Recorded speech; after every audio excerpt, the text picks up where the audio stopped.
Hey, sports card fans, it's John, Boggs fan. Hope you're all doing well. I have three cards to show off today. A couple Carl Yastrzemski cards and a Tom Seaver. As you know, I am working on a Carl Yastrzemski playing day run, and maybe not on purpose initially. I've gone pretty good way in getting a Tom Seaver run, at least a vintage run. Of course, I'm missing the big card, his rookie card. I haven't picked up any Tom Seaver cards past 1980, so it's more of a vintage playing days run. But I picked up one of the cards that I am missing in that run. So I'm going to sort of turn the camera around here and show off my three recent pickups of these players. All right, I'm going to show off the Carl Yastrzemski cards first. Now, I'm working on a couple different sort of runs of Carl Yastrzemski. One is the basic Topps card. So the main Topps card from 1960 through 1983. But then I'm also working on sort of a master playing day run. So it would include his Flair and Donruss cards from the 80s, his league leader all-star cards, the 1963 Fleer, maybe his 1964 Topps Giants card, things like that, to just make a more well-rounded player run for Carl Yastrzemski. And to that end, this is one card that this is the first one of this type of card that I have in my collection. And I saw this one of Carl Yastrzemski and decided to go after it. It wasn't too expensive, but it was the 1977 cloth stickers.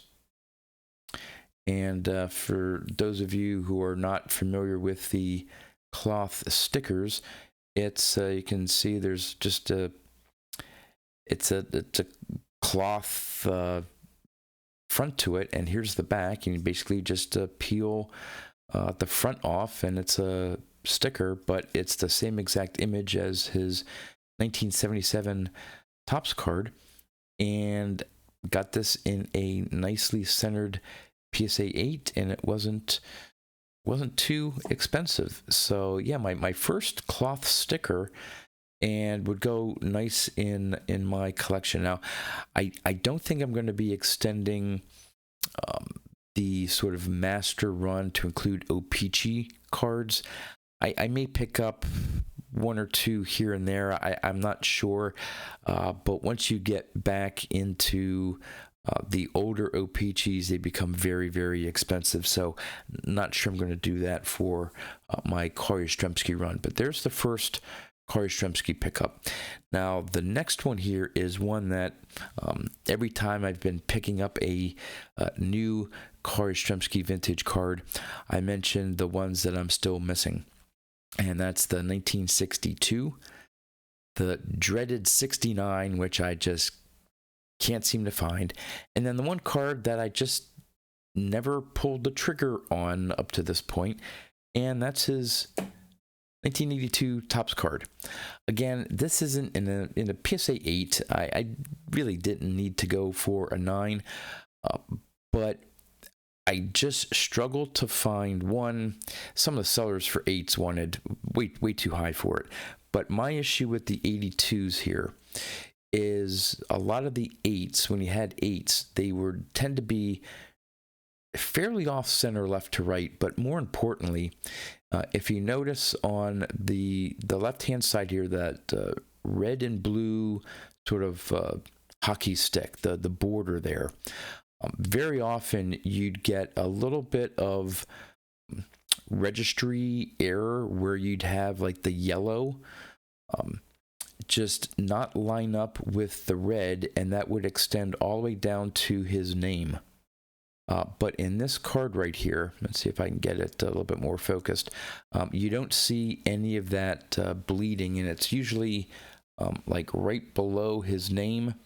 It sort of gives it like a little bit of a shadow to it, and I saw that a lot on the 82s that I was looking at. So this one's fairly centered left to right. It is off a little bit, but to me, the cleanliness, I guess, the cleanliness or well-focused blue and red border there, and the team name and the player name are nice and crisp. So that was what was sort of holding me up on picking up this 82 Topps. I know I was being super picky, but again, for my Carl Yastrzemski run, I've been trying to get nicer copies, not necessarily focused on the grade number per se, but not willing to sacrifice as much with centering or corners or things like that, because I wanted to put a really nice run of Carl Yastrzemski together. So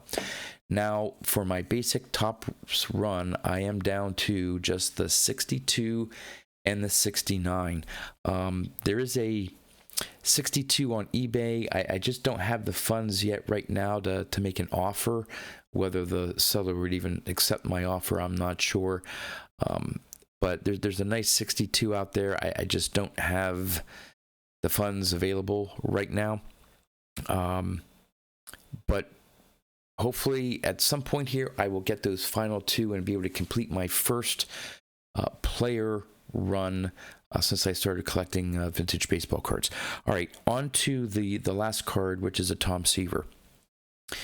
Now, other than his rookie card, the only two cards that I'm missing from his vintage run, again, going all the way up to just 1980, is his 1968 Topps and his 1971 Topps. And I've been searching for his 71 for some time now. Again, 71s with that black border are very hard to find, where there's like no chipping, and so when you start getting into the sort of the higher grades, 7s are just, I'm not willing to spend that much for a Tom Seaver.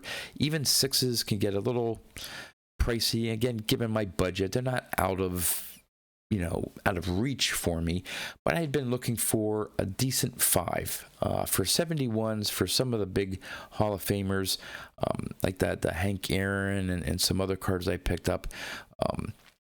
5s are sort of my sweet spot there for 71s, and I was finally able to find one to my liking, price range and all that stuff. Very little chipping, especially on the corners, maybe a little bit down in the bottom left there. The other thing is the centering. Again, while not perfect, this one is pretty darn close to being, from top to bottom, left to right, fairly well centered. No other issues on the card.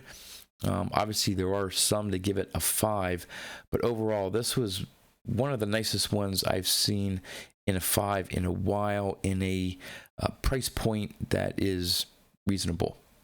So very happy to pick up this 71 Topps Seaver. Now, actually, there was a 68 in a 5 that I was interested in as well, and I talk about it a lot, but I have a certain card budget, and while I could have probably stretched things to go after that card, and what I was willing to bid on it, it was an auction, I probably would have won it.